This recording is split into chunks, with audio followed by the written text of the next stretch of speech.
Hello, everyone, and welcome. Today is May 26, 2020, and you are watching Eagle News International, America. I'm Philip Toledo, coming to you from Atlanta, Georgia. So wherever you're joining us from, we're glad that you're here. Tonight, as always, we have live updates from several of our correspondents across the United States and Canada. They're standing by now to give us a preview of the headlines, so let's take a look. Thomas Likeness in Edmonton, Alberta. Deplorable conditions in Ontario nursing homes. Carlo Valdez, Union Township, New Jersey. Schools in New Jersey will be allowed to hold outdoor graduation ceremonies starting July 6th. Elective surgeries resumed in New Jersey after the focus of the medical system was put on treating COVID-19 patients for the past couple of months. And professional sports teams in New Jersey may return to training and even competition. Aaron Aben in Gaithersburg, Maryland. Governor Hogan expands statewide testing for COVID-19. Then in Houston, Texas, Jessica Isidro. Houston mayor warns death of special advisor.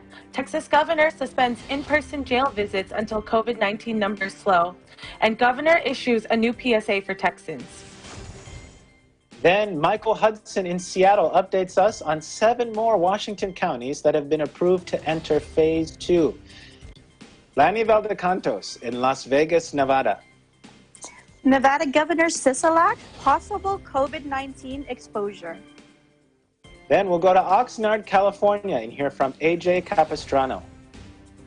Iglesia Ni Cristo Church of Christ holds simultaneous frontline healthcare appreciation events in Southern California. Plus, we will learn the art of flower arrangement for some therapeutic activity at home. But before all that, an overview of how the world looks now.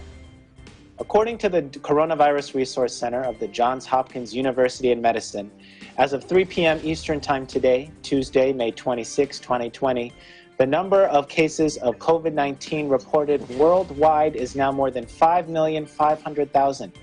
This includes more than 1,600,000 in the United States and more than 87,000 in Canada. Sadly, this virus has claimed more than 348,000 lives worldwide. This number includes more than 98,000 deaths in the United States and more than 6,000 in Canada. Our coverage begins now with a report on the situation in the nation of Chile. The coronavirus pandemic and restrictions have made it tough for those living in the capital, Santiago's poorest neighborhoods, as they struggle to find work and buy food. In La Pintana, a workers' area in Santiago, residents protest and clash with the police as they demand the government do more to help them. Evelyn Corvalan, a construction worker and La Pintana neighbor, says if they don't fend for themselves, nobody else will. Let's take a look. Entonces, ¿qué pasa? De que si tú no trabajas, no comí. Yo trabajo en construcción, llevo un mes sin poder salir a trabajar, pero aún así yo tengo que salir a las casas de mi vecino para poder hacerle comida a mis propios vecinos. Porque gracias a Dios me lo han acertado, pero yo me muevo con mi gente. Porque si nosotros no lo movimos para ayudarlos, nadie nos está ayudando a nosotros. Eso es lo que pasa. Gloria Reyes, a La Pintana neighborhood leader, said seeing their neighbors in need is what moved them into action. Iniciativa. Empezamos a ver la necesidad de los vecinos que están cesantes, son adultos mayores muchos, no tienen qué comer. Y viendo todas las necesidades del comentario del vecino que dice, oye, no tiene que comer, decidimos unir un grupo y trabajar para ello y hacer el trabajo común. Y estamos, si empezamos con 150, ya llevamos como 300 vecinos que han venido acá. Impactante, porque hay gente que eran empleadores y están cesantes y han venido con su ollita aquí a buscar la comida. Guillermina Navarrete, a housewife and La Pintana neighbor, says protesting is the only way they could make those concerned to listen to them. Estamos haciendo no es legal, pero nosotros, porque es la única forma de que lo escuchen. Protestar y hacer barricada, porque si nosotros protestamos así no lo hacen caso. Entonces la solución es protestar con barricada. Meanwhile, in the United States, Joe Biden, the presumptive Democratic presidential nominee, emerged from more than 2 months' seclusion on Monday, wearing a black face mask during a visit to lay a wreath on the day the United States honors the memory of fallen military service members. The former vice president said, quote, "Thank you for your service." Biden's last public appearance was March 15, when he faced off against his former Democratic rival, Bernie Sanders, for a debate in a television studio held with no live audience. Since then, the 77-year-old has remained in isolation at his home in Wilmington, Delaware, in keeping with recommended measures to protect the elderly and prevent the spread of COVID-19. Asked by a reporter if he had a message for the country, Biden's reply was difficult to hear. He said through his face mask, quote, "Never forget the sacrifices that these men and women made. Never, ever forget." Now, when we come back, we'll have more COVID-19 updates from our correspondents. So stay with us. This is Eagle News.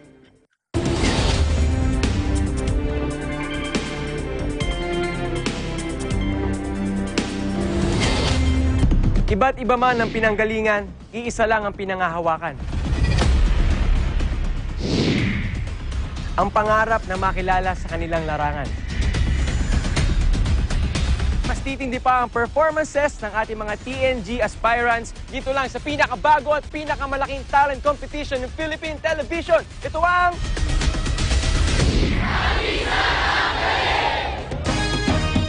Tagisan ng Galing is presented by SMC Infrastructure, building a better world. Sanmig sugar-free white coffee, puno ng white coffee taste without the sugar, kaya lower calories. Try mo na Sanmig sugar-free white coffee. Sarap ng white coffee, now sugar-free.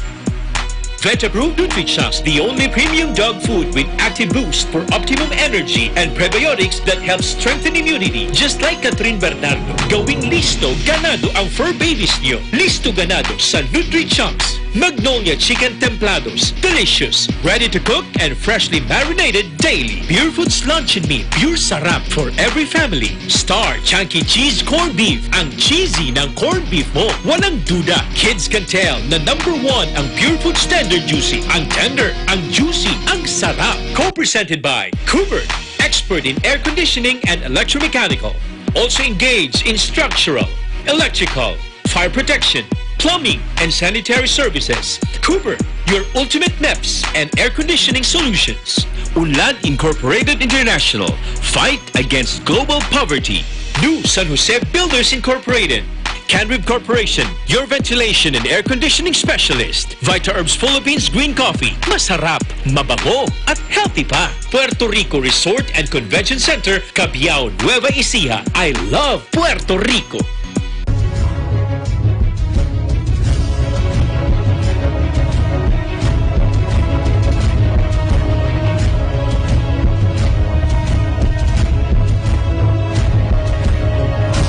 Participation with Rain or Shine Elastomeric Waterproofing Paint. Color for protection for your home. Matimco. Matimco is wood. Wood is Matimco. Our Square Variables Incorporated, your trusted UPS supplier and UPS maintenance provider in Luzon, Visayas, and Mindanao. CompuZell Computer Services, ID card and lanyard manufacturer. Saisho International Trading Corporation, DN Steel, IMAC UPB Roof Corporation. Hey, Gretchen Ho here, and I'm a white coffee lover. Creamy kasi, and very yummy. Pero mas masarap kung hindi nakaka-guilty. Check my new discovery, Sanmig Sugar-Free White Coffee. Puno ng white coffee taste without the sugar, kaya lower calories. Try mo na! Sanmig Sugar-Free White Coffee. Sarap ng white coffee, now sugar-free.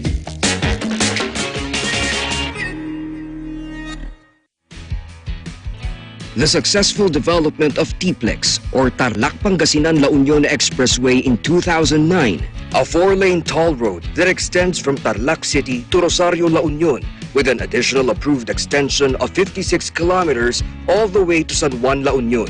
This is expected to reduce travel time to Baguio and other provinces in northern Luzon. Realizing the vision of creating a better world for Filipinos fueled the team's focus.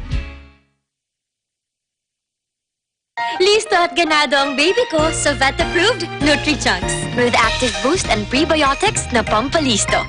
Made with real meat, with essential nutrients to help them grow healthy and happy. Listo, ganado sa Nutri-Chunks. Ikaw lang ang star ng buhay ko. Para sa akin, perfect ka. Ibang klase ang sarap ng corned beef mo. Ang cheesy ng corned beef mo. Pag Star Chunky Cheese Corned Beef, sarap ng corned beef, inangat pa ng real cheese cubes. Kaya perfect ang sarap. Star Chunky Cheese Corned Beef. Know the latest news and information here and abroad in Aguila Balita, the morning and noontime news programs brought about by the synergy of Net25 and Radyo Aguila. Get the fresh news and reports from Luzon, Visayas, and Mindanao in our midday newscast in Aguila, Pilipinas. Track the latest stories in the provinces in Aguila Provincia. Be aware of important events in the region in ASEAN in Focus. And be updated with the biggest news around the world with the support of its international correspondents and volunteers in Eagle News International. Tune in to Mata ng Aguila and get the day's headlines and news that are sharp, accurate, and objective. Catch all of these on Net25, your reliable source of news, entertainment, and technology updates. You can also watch our news and current affairs programs and entertainment shows through our Eagle News and Net25 Facebook pages, YouTube channel, at Eagle News, and in our live streaming sites. Be informed with relevant news and information in these interesting times.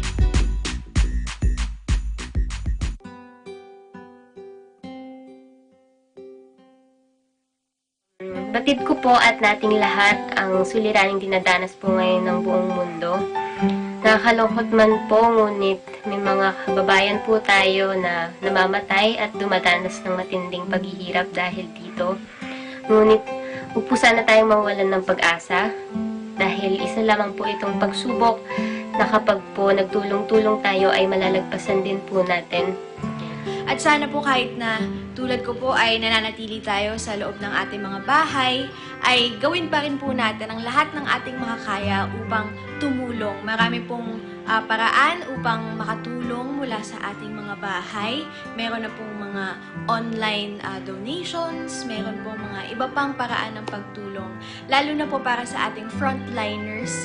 Maraming salamat po sa lahat ng mga nagbubuwis ng kanilang mga buhay araw-araw para po sa ating kapakanan. At sumunod po tayo sa government natin because at the end of the day, everything that they're telling us is for our own safety. At higit po sa lahat, make sure to pray for everyone, pray for everything that is going on right now.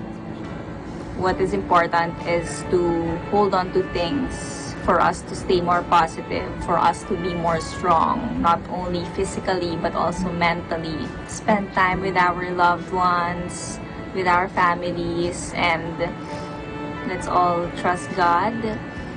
Continue to be loyal to Him, always be more prayerful, and stay positive, stay safe and well, and God is all with us. Stay positive pa rin po ang paningin natin sa buhay at stay healthy, stay at home.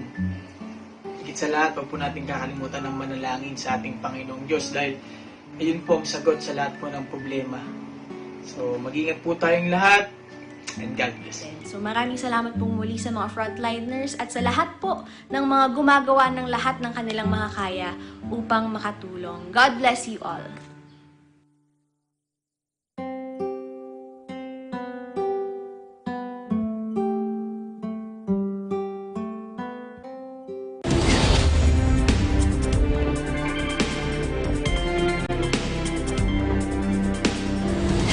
Welcome back. You're watching Eagle News International, America. I'm Philip Toledo in Atlanta. We continue our reports now with deplorable conditions in Ontario nursing homes. Thomas Likeness in Edmonton has the report. Good evening, Philip. It's a story I really wish we didn't have to report on. It's hurtful. It's shameful. A report released today on conditions in 5 Ontario nursing homes reveals shocking and appalling circumstances. Here are some of the observations. Seniors lying in soiled diapers. People being force-fed and choking as a result. Patients left lying on the floor after falling out of bed. Little or no disinfection of the facilities. As well, staff aggressively repositioning patients, leaving food in a patient's mouth while they're sleeping. Inappropriate use of PPE by all staffing levels, including doctors. I mean, these are people who should know better. Staff putting food and other important belongings outside of residents' reach. You know, it's unbelievable. It sounds like an asylum out of a novel written in the Middle Ages. And how did this all come to light? It was the result of the military. The Canadian military, you see, was asked to help out of in these homes because of the pandemic. Military members made these observations, reported them to senior officers. They passed that on to the provincial government. Kind of makes you wonder what the government inspectors are doing. How can you miss this stuff? Ontario Premier Doug Ford was visibly upset when he appeared before reporters today. To leave someone that has fallen out of the bed and just leave them there, or simply not cleaning someone, it's appalling. It's absolutely appalling. How can you leave a loved one? Relate to your family. Relate to a mom or a dad what you would do for your family. I would do anything for my mother. Ford says the death of one resident is being investigated by the coroner and charges could follow. Let's lighten the mood a little bit here. Here's some findings of a survey on Canadians' beliefs about the pandemic. This poll was done for the Association for Canadian Studies and found that 53% of those asked agreed with one or more of 9 conspiracy theories that were run by them. Now, here's the results. 37% believe that COVID-19 was created in a lab. 34% say the virus was created by the Chinese government. 19% felt the number of coronavirus deaths is exaggerated. 16% bought into these 3 theories. One of them was that COVID-19 is just like the regular flu. The other, there is a cure, but it's not being released. The third one, the infection was created to make the vaccine mandatory. Another 15% say the 5G network is linked to the spread of the virus. 12% say Bill Gates is behind the spread of COVID-19. And 10% say the pandemic was created to interfere with the re-election of Donald Trump. And I'll get this, 7% say COVID-19 never existed. Pass the tinfoil hat. In the meantime, I wish you all good health. Take care of yourself, take care of others, stay home, stay safe, and stay tuned to Eagle News for accurate and balanced coverage of the COVID-19 pandemic. In Edmonton, Canada, Thomas I. Likeness, Eagle News. We live in interesting times. Thank you so much, Thomas, and I appreciate you keeping the mood light there at the end of the report. I'm just curious, you know, I know that a hardworking reporter like yourself relies on the facts, but what's the most outlandish, if there is a more outlandish one than what you named, what's the most outlandish conspiracy theory that you've heard from your community there? Probably, well, there is one floating around, and actually your president even bought into it for a little bit, that those windmills you generate power with, they can cause cancer.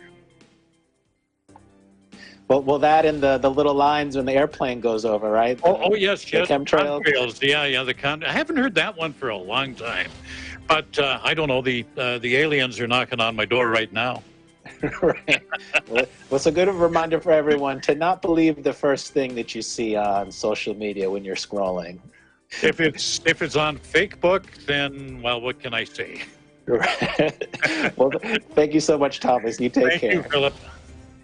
Now we'll turn our attention to the state of New Jersey, where we have a lot of news this evening.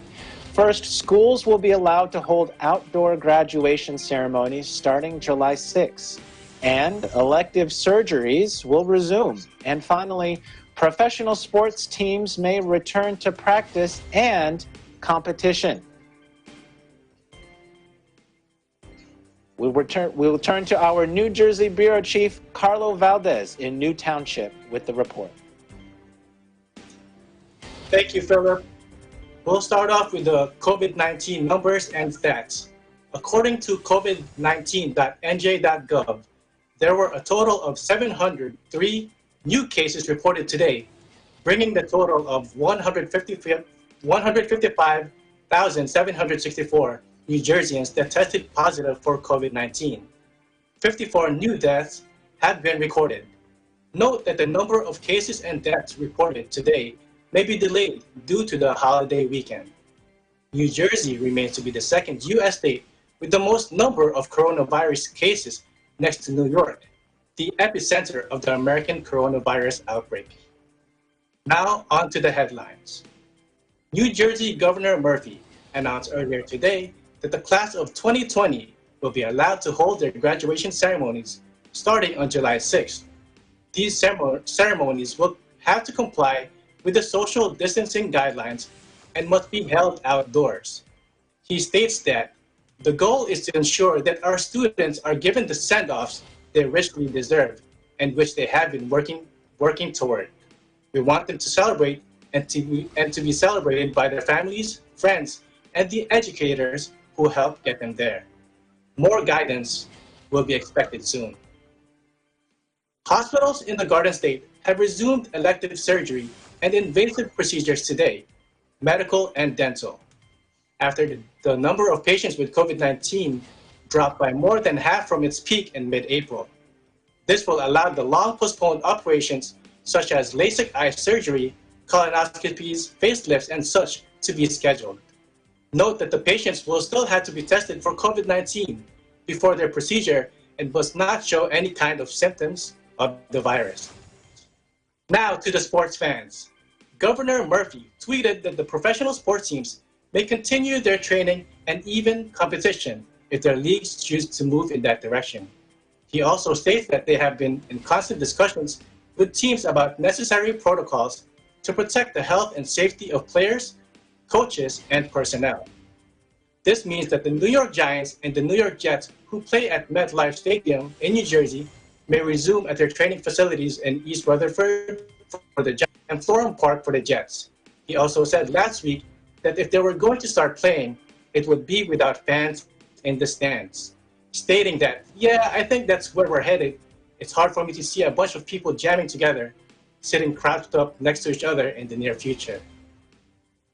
In Union Township, New Jersey, Carlo Valdez. We live in interesting times. Thank you so much, Carlo. I know with a lot of things opening up, and you're a churchgoer, from what I'm told. How eager are you to go back to in-person services?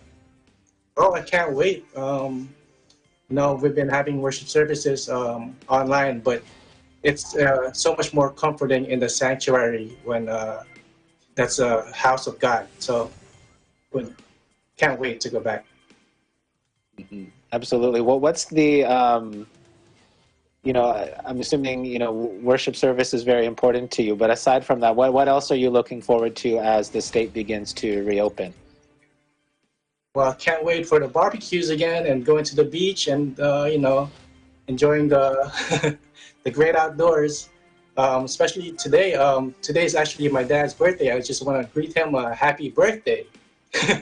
Oh, happy birthday. Yes. Well, we're just having a little get-together here at the house. Well, good deal. Well, I hope that you're able still to celebrate with your family, taking all the necessary precautions, of course, but able to enjoy that time and a special milestone with your father. Thank you, Carlo. Thanks so much. Now we'll turn our attention to the state of Maryland, where Governor Larry Hogan expands statewide testing for COVID-19. Aaron Aben in Gaithersburg has the story. Thank you, Philip. In Maryland, there are approximately 47,687 confirmed cases and 2,217 confirmed deaths due to the novel coronavirus. As these numbers continue to rise, Maryland continues to enact its long-term strategy for expanding coronavirus testing throughout the state. Following the inclusion of asymptomatic individuals in testing criteria last week, Governor Larry Hogan announced testing in Maryland correctional and juvenile facilities, as well as 17 new drive-through testing sites at CVS pharmacies across the state. These 17 sites are among the 300-plus CVS testing locations across the United States and are a part of CVS's efforts to expand testing. Individuals meeting the CDC criteria can register to be tested on the CVS website. At the testing locations, patients pick up self-swab testing kits at drive-through windows and conduct the self-swab process on themselves while being monitored by a CVS staff member. Tests will be processed and returned around 3 days later. As part of this effort to cooperate with the private sector, the governor announced 3 more testing sites at Walmart supercenters in Dorchester County, Frederick County, and Macomb County. These new sites will allow Maryland residents to take a self-administered COVID-19 tests on Mondays, Wednesdays, and Fridays on an appointment basis. Appointments can be made on the website www.doineedacovid19test.com, a website that instructs individuals on how and where to get drive-through COVID-19 testing. To assist Marylanders further with locating the most convenient testing sites, the Maryland Department of Health created an interactive map of all testing locations. Individuals can simply type in their address or zip code, and the map will locate the nearest testing sites.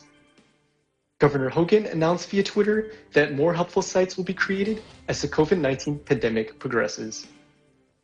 In more news concerning progress on the treatment of COVID-19, today Adventist Healthcare Fort Washington Medical Center in Prince George's County became the first hospital in the country to employ STAT-MOD. STAT-MOD standing for Strategic Temporary Acuity Adaptable Treatment Modular Units, which are used to treat COVID-19 and other critically ill patients. STAT-MOD units, designed by architecture firm HGA and assembled by the Bolt Company, are multi-purpose structures that can be added to hospitals' existing infrastructure. Adventist Healthcare Fort Washington Medical Center, seeking to increase the capacity of its ICU care, determined STAT-MOD to be the most viable solution. The 12 units adjacent to the hospital currently took 2 weeks of precise and heavy work to install, but they can last for up to 10 years, permitting long-term COVID-19 care plans. Unlike other modular structures, STAT-MOD was engineered to allow the delivery of hospital-level clinical care for extended periods of time. According to HGA, STAT-MOD meets CDC recommendations of airborne infection isolation rooms, or AIR, for inpatient treatment, allowing for greater safety for both patients and hospital staff. Not only that, but the units also allow for the division of the patient population, improving the quality of both emergency and elective care. According to the governor's newsroom, Terry Ford, president and CEO of Adventist Healthcare, states that the hospital is, and I quote, both grateful and proud to be able to bring the cutting-edge solution to Fort Washington location. Coming from Gaithersburg, Maryland, Aaron Aubin, Eagle News. We live in interesting times. Thanks so much, Aaron. Now, you focused a lot on testing, which, you know, if you've been paying attention to our reports, is one of the hallmarks or the pillars, if you are, on easing these pandemic restrictions. Are you in one of those counties in Maryland that is in that first phase 1 group? No, I am in Montgomery County, and we are currently easing restrictions yet. Okay, so how does that make you feel? Honestly, it's a bit disappointing. My family and I had vacation plans for the summer to go to Florida, and we had to cancel those. And I am currently unable to see any of my friends. And there's also the possibility that I won't be able to physically attend college this fall. It's a bit disappointing, again, but considering the fact that Montgomery County has the second highest number of cases in the state of COVID-19, it's understandable that we haven't eased restrictions yet. Mm-hmm. Yeah, that is understandable. Now, I heard you mention that you were looking at attending college this fall. Does that mean that maybe you're celebrating something special this time of year? Yeah, actually, I graduated today from high school. All right, well, congratulations. We'll give Aaron a round of applause to all of our viewers there. That's very exciting. I'm glad to see that you're spending your graduation celebration with us. Do you have any, I know your plans are, like you mentioned, are scrapped, but what are you doing? What are you and your family doing to celebrate? I'm pretty sure my family's planning on buying a cake, but since I don't think they're planning on telling me about it. So it's a surprise. Well, make sure you act surprised, and maybe you guys can watch the rebroadcast of your report a little bit later. Congratulations again, Aaron. You take care. Thank you, Phil. Now we'll turn our attention to Texas, where the governor suspends jail visitations for now until COVID-19 numbers slow. The Houston mayor mourns the death of a special advisor, and Texas Governor Greg Abbott issues a new PSA. Jessica Isidro in Houston reports.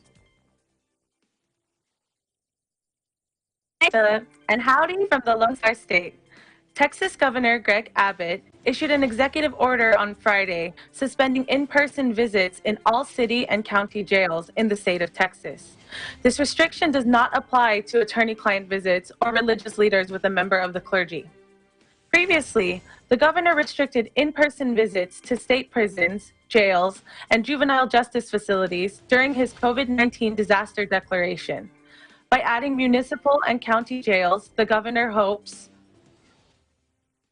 to contain COVID-19 hotspots and protect staff and inmates. As the state of Texas is committed to keeping all Texans safe, he encouraged jails to use virtual visitation strategies to protect the spread of COVID-19 among the most vulnerable populations. Meanwhile, the city of Houston mourned the passing of Special Advisor Keith Wade, who died on Thursday of the coronavirus. Houston Mayor Sylvester Turner issued a statement Thursday mourning the loss of Wade, who was in his 60s and had served under both Mayor Turner and former Mayor Anise Parker. Mayor Turner stated that he and Keith Wade first met 46 years ago as students of the University of Houston, where their journey in politics began. He stated that Keith Wade was instrumental in so many campaigns in all levels of government, and that this is a sad day for a lot of people because Keith wasn't just a consultant or a special advisor. He was a friend and a brother. As the Lone Star State continues its reopening process, Governor Abbott released a public service announcement encouraging residents to do their part in protecting themselves and others from COVID-19. In his video, he states, "Be a good neighbor, be a Texan. Together, we're going to make our way through this." In Houston, Texas, I'm Jessica Isidro, Eagle News. We live in interesting times. Philip? Thank you, Jessica. So you're there in Houston, which is known for many things: traffic, 150% humidity, but also as a culinary town. So as Texas is beginning to reopen, what are the top 3 dine-in restaurants there in Houston that you're excited to go back to? I don't have 3, but I definitely have 2. One is Rudy's. They've only been doing curbside and to-go, so I can't wait to actually get in there and eat.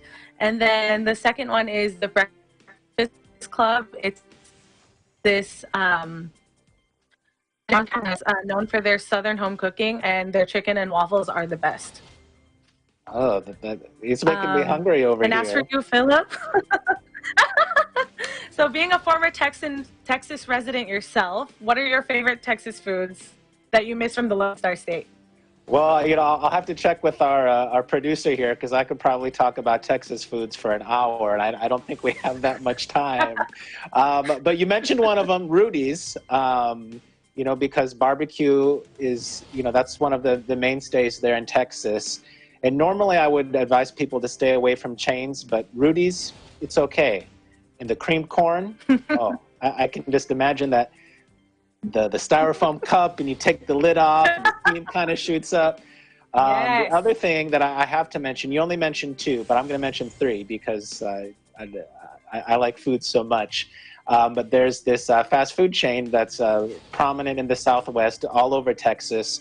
It's called Whataburger, which, I hesitate to say this before we go to our West Coast correspondents, but I think on a good day, pound for pound is a far superior product to that. I forget what it's called. It's like over and under, or here and there, out and in. It's something else that's on the West Coast, but Whataburger is much better. And then the last thing that I have to mention, since you asked me the question, is kolaches.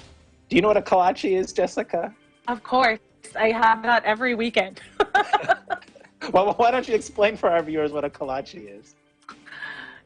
Basically, it's not a pig in a blanket. That's what everyone says it is. It's like one, but it's a sausage completely covered in bread. It doesn't have to be sausage necessarily. Sometimes there's ham and cheese. There's boudin and other kinds of kolaches, but the classic is the one with sausage. Absolutely. Well, now that we're all hungry, we'll have to let you go, Jessica, but we appreciate you so much for joining us in your report tonight. Now, when we come back, we'll have more COVID-19 updates from our Eagle News correspondents. We'll return shortly. Stay with us.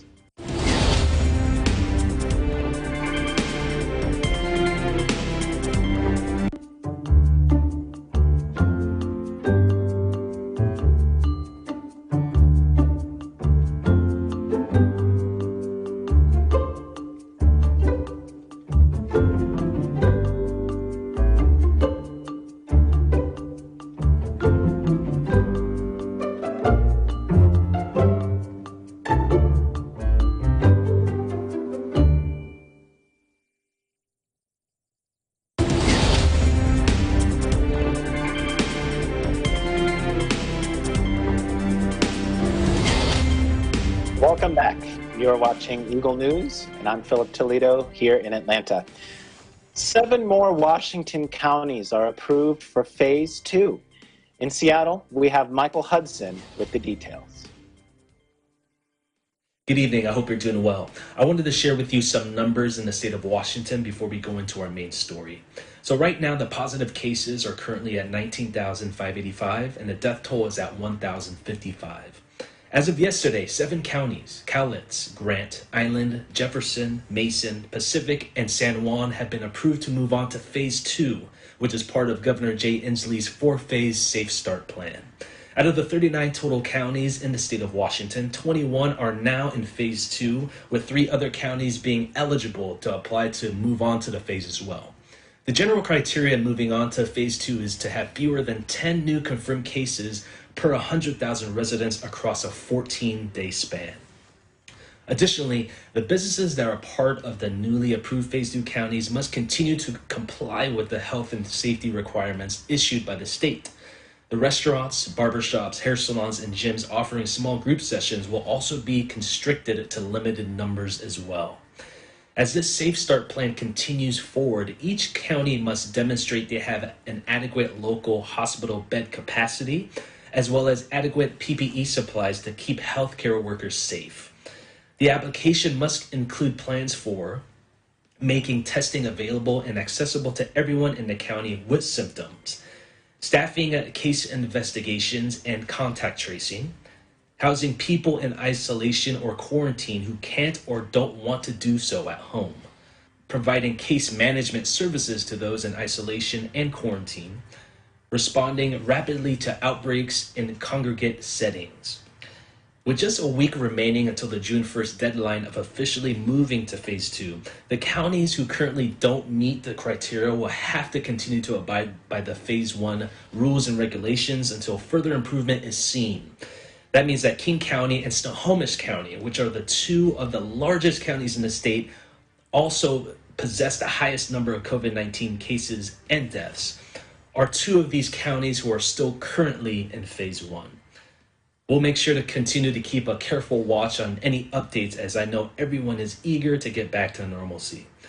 Reporting from Everett, Washington, I'm Michael Hudson, Eagle News. We live in interesting times. Thank you so much, Michael. Make sure you stay safe up there. Now we'll turn our attention to Nevada, where Governor Steve Sisolak has been potentially exposed to the coronavirus. Our Eagle News correspondent Lani Valdecantos has the details. Yes, thank you, Philip. Nevada Governor Steve Sisolak was scheduled to hold a live press conference today at 5:30 Pacific Standard Time, but just before 5 p.m., he tweeted that he's canceling the press conference after learning of a possible COVID-19 exposure, but that he still plans to provide Nevadans an update tonight via recorded video. I do want to include that our governor has been busy. During phase 1, seen with face covering, he's visited the unemployment call center to ensure the unemployment insurance claims that are being processed efficiently. He also visited with several frontliners, law enforcement, and even food distribution sites. So we'll follow that story and give you an update later this week. But in other news, some of the hotel resorts properties are already accepting reservations as early as June 1st, per their websites, which includes some of the resorts known as Venetian. But according to Wynn Resorts website, they applaud Governor Sisolak for his decision to target June 4 for opening resorts. In addition, they want to reassure the public that they have closely monitored and followed guidelines set by the CDC. It also states that they independently engaged 3 leading public health medical professionals and fellows of Georgetown and Johns Hopkins universities. According to a recent press release from Wynn Las Vegas, they will welcome guests back to 5 of its restaurants beginning this coming Friday, May 29, under the Phase 1 of the Nevada United Roadmap to Recovery. As with the other hotel resort properties, they are following extensive safety and sanitation protocols as they prioritize the health and safety of their guests and employees. That same press release states that the remainder of the Wynn and Encore Las Vegas properties will remain closed for now, but it will include a statement from Marilyn Spiegel, who is the president of Wynn Las Vegas, and I quote, "The reopening of these restaurants is a positive and crucial step towards the complete reopening of our resort." With the assistance of safety experts and leading public health medical professionals, Wynn has developed a comprehensive health and disinfection program. The following measures were outlined in the press release: advanced reservations, use of QR code by the guests to access menus before arriving, disposable single-use menus, appropriately distancing tables and not placing table settings until the guests have been seated. All high-touch surfaces in the restaurant will be cleaned and disinfected in between each seating, and employees will practice proper hand hygiene between each guest interaction. In addition to the safety protocols implemented in the restaurants, all employees are screened and a COVID-19 employee screening questionnaire prior to each shift. As an additional precaution, guests will be temperature screened upon arrival to this resort. That's the update here in Las Vegas. Lani Valdecantos, Eagle News. We live in interesting times. Back to you, Philip. Thanks, Lani. Thanks so much for your report. Now, I know you, like everyone, are excited for the state to continue to reopen. What was the first thing you took advantage of since the Phase 1 started 2 weeks ago? Yeah, so we were actually really excited to try some of these restaurants that have recently opened back up. And so my family and I, we took advantage of celebrating my son's completion of his AP exams, and the completion of the school year for my kids. So we actually treated ourselves to an all-you-can-eat sushi buffet. So the all-you-can-eat sushi buffet is individually prepared, so it's not like the normal buffet that you think of. It's it's prepared by the chef per order. So it is, not sitting out or being exposed to anything. But so it was a nice treat to be able to dine out and enjoy dinner at a restaurant, and especially all you can eat sushi. Gotta love that. You're speaking my language. I don't know why everyone keeps bringing up food tonight. It just makes me, so happy. So I have to ask, what's your favorite type of sushi? I'm assuming you ordered lots of it since it was all you can eat. But yes, I think we overindulged just a little bit because we were so full afterwards. But I don't go for the sashimi, which is the good stuff. But I do like I can go for like the rolls and some of the prepared. I love sauce, so just as long as it's bathed in delicious ponzu sauce, I'm all for it. That sounds great to me. We're ending on a good note with your report, Lottie. Thank you so much. We appreciate it. Thank you, Philip. Take care. Now we'll go to California, where the Iglesia Ni Cristo, or Church of Christ, holds simultaneous frontline healthcare appreciation events across Southern California. In Oxnard, AJ Capistrano has the story. Thank you, Philip. Los Angeles County continues to lead in the state of California with almost half of the number of COVID-19 cases and over half of the number of coronavirus-related deaths. Healthcare workers, doctors, and nurses continue to place their lives at risk in this fight against the COVID-19 pandemic. A global religious organization, the Iglesia Ni Cristo, under its social arm, Felix Y. Manalo Foundation, holds simultaneous frontline healthcare workers appreciation events throughout Los Angeles County and other areas of Southern California to show gratitude to clinical and non-clinical medical staff who've been at the forefront in this fight against the coronavirus. Coordinating with various food trucks, the FYM Foundation treated healthcare workers at Mercy Hospital in Bakersfield, KI Los Angeles Healthcare Center, LA USC Medical Center, and Sherman Oaks Hospital to plenty of free tacos, hamburgers, and Korean-style chicken wings. While at Santa Paula Post-Acute in Oxnard, Miriam Medical Center in Santa Maria, and West Hills Hospital, the Iglesia Ni Cristo arranged deliveries of free barbecue, ribs, and even more tacos. In Lancaster, employees at the Antelope Valley Hospital were delighted to receive free gift cards and also enjoyed a car parade that members of the Church of Christ put together in their honor. Despite the excessive heat alert issued throughout Southern California, including areas of Los Angeles County, with temperatures expected to hit 3 digits, healthcare workers were not deterred from participating in this Frontliners Appreciation Day. The event honored and gave tribute to the healthcare employees for their dedication and commitment in saving lives. Though a relatively small gesture in comparison to the care administered for the sick, these medical professionals nonetheless expressed their deep appreciation for the show of gratitude and support from the Church of Christ. Let's take a look.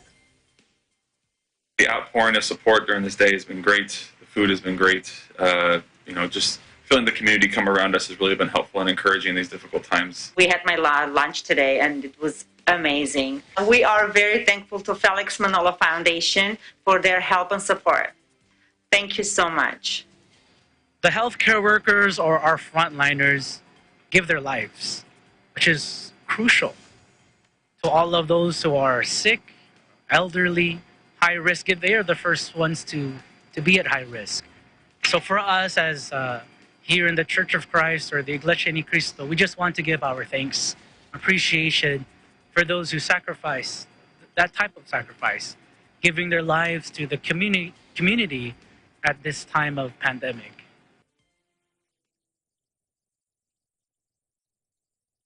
Los Angeles County has increased with 1,843 newly reported cases and 27 new deaths. The total number of confirmed cases is now 47,822, with 2,143 deaths, according to the Los Angeles Public Health Department. The state of California now has 99,091 confirmed COVID-19 cases and 3,807 deaths as reported by the Johns Hopkins University in Medicine Coronavirus Resource Center. In Oxnard, California, AJ Capistrano, Eagle News. We live in interesting times. Thanks so much, AJ, and it was great to hear that all the frontline healthcare workers enjoyed, all that the Church of Christ was giving to them, and all that food sounded wonderful, AJ. But I gotta admit, I'm getting curious about those Korean-style chicken wings. Is there anything you can elaborate on that? Yeah, so the food truck was called Belly Bombs. Food trucks are very popular here. We see them at conventions and just out on the street all the time. But I personally haven't had any of their dishes. I've heard from my fellow correspondents down in Los Angeles that they really enjoyed it. I was talking to my husband about my report earlier today, and he was like, "Oh, I've been there. It's so good." And his mouth was watering because he was remembering the caramel wings that he had a few years ago. And I'm really jealous that I haven't had it either. So come to California and we can try it together. Well, it sounds like a good idea for maybe a future feature. So yeah, all of us are drooling now, so we're getting excited for it. We'll all go together. Thanks so much, AJ. You take care. Thank you. You too. Thank you. Bye. Now, everyone, make sure that you stay tuned, because coming up, we're going to learn the therapeutic art of flower arrangement. We'll return in just a moment. This is Eagle News.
Welcome back. You are watching Eagle News. I'm Philip Toledo in Atlanta.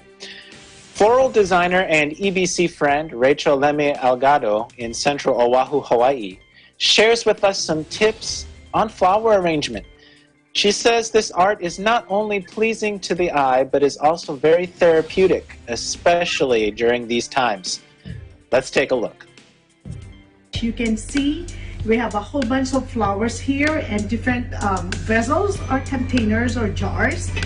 and different materials, but basically we're gonna use our main material here are the clear tape, and then the floral tape. These are the bigger version, and of course your scissors for your snips. And as you can see, we have this chicken wire. This chicken wire, we can use this as one of our installation for our flower arrangement.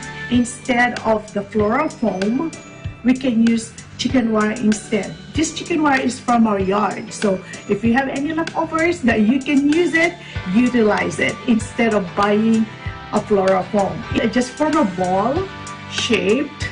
It was like this originally, and then depending on the size of your vessel, just like this, I have this container. If I decide to use this, I just have to form a ball and then put it inside, squeeze it inside, and there you go, voila! You can just stick your flowers, whatever arrangement it is. We have these containers. As you can see, these containers are my pasta containers, and you can make it as a flower vase. I have here a different sample of a flower vase, but before we're gonna do all this, the best way to preserve a flower is to have a copper or a penny inside. The penny will penetrate the iron acidity of that coin to the flower, and it goes to the water and it absorbs to the flower. As you can see, the flower, I cut it diagonally. When you cut the flowers, it has to be 45 degrees diagonally. Why? Because the more it will absorb more water compared when it's flat cut, and it will hydrate the flower. So this is our pasta containers. As you can see, these are my dessert bowl. Just like normally we use this for ice cream or souffle, different kind of dessert. But you can utilize this when we want to replant our air plant. Put a little bit of rocks or moss underneath, and then put your air plant or succulents and pour or cover it with seashells if you have seashells available. But if you don't have, you can utilize whatever, like the moss, wet moss on it, and that's it. You can put it as your centerpiece in your desk at office, at work, or centerpiece in your coffee table. Is, as you can see, lemons here. I have the lemon fruit. These are real lemon. What is this for? This is, we can use it as a decoration. I cut slices of lemons inside. I put it inside, and later on I put water, and then I'll put my flower arrangement. This pail is really a small mouthpiece pail, specifically for flower arrangement, with those small mouth or small opening vases. Now I'm putting water inside the container. This is the trick on this. It's kind of exciting because how does the slices of lemon holds? The trick over here is I double the vase, as you can see. So now I pre-cut these moms flowers, and then we'll just put it on the base, and this is a beautiful centerpiece. So if you have any leftovers of your lemons, you can utilize it as your centerpiece for your vases. Wow. Well, those are pretty neat. Thank you, Lemmy. Now, if you wanted more of that, make sure you stay tuned, because tomorrow we'll have more flower arrangements in tomorrow's episode. So stay tuned. Now, before we go, we have to continue to thank our frontline and essential workers with a round of applause. Let's join in, everybody. We appreciate you. We also want to say a special congratulations to the graduates of the class of 2020. Congratulations. We wish you the best in your future endeavors. Now that's it for today's coverage of the EBC international coverage of the coronavirus COVID-19 pandemic. We want to thank you all so much for joining us. Make sure that wherever you are, you stay safe and stay healthy. I'm Philip Toledo. We live in interesting times.